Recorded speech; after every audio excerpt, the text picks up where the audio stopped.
It's hard to miss a ticket like this one stuck to your car, but based on the numbers we've seen, it appears pretty easy to forget about it or ignore it. It's an unwelcome sight, a parking ticket, money out of your pocket, and as we discovered, a pain that can go well beyond the moment you find that yellow envelope.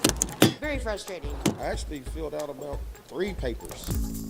I spent the past year filing records requests, analyzing documents, and asking questions about Indy's parking system. What I found, millions of dollars missing. Money from tickets issued to drivers who never paid their bill. As of the end of 2016, drivers owed Park Indy, the company that runs city parking meters, more than $7.5 million. The city calculated $1.5 million left unpaid from non-metered parking.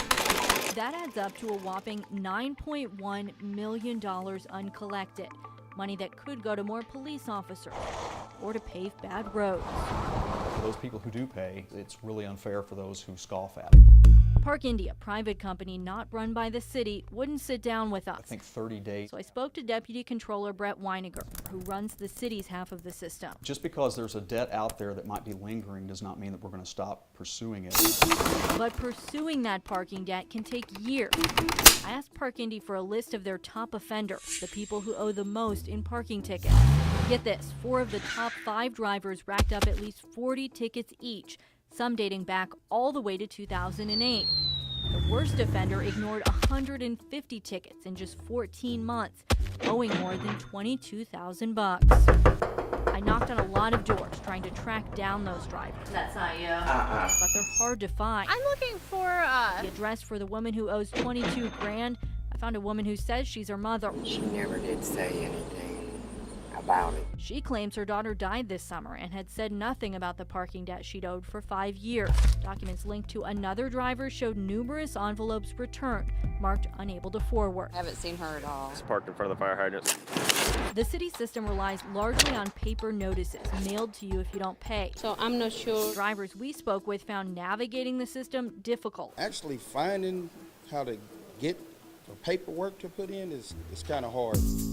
That's not what he put on here. I talked to David Turner at a city hearing. He and others showed me tickets dating back to July, April, even February. I filled out one. Turner, who wanted to dispute his ticket, said he filed paperwork, but due to the lag, got a notice he'd be fined, even though he'd asked for a review. So I came back and filled out another one.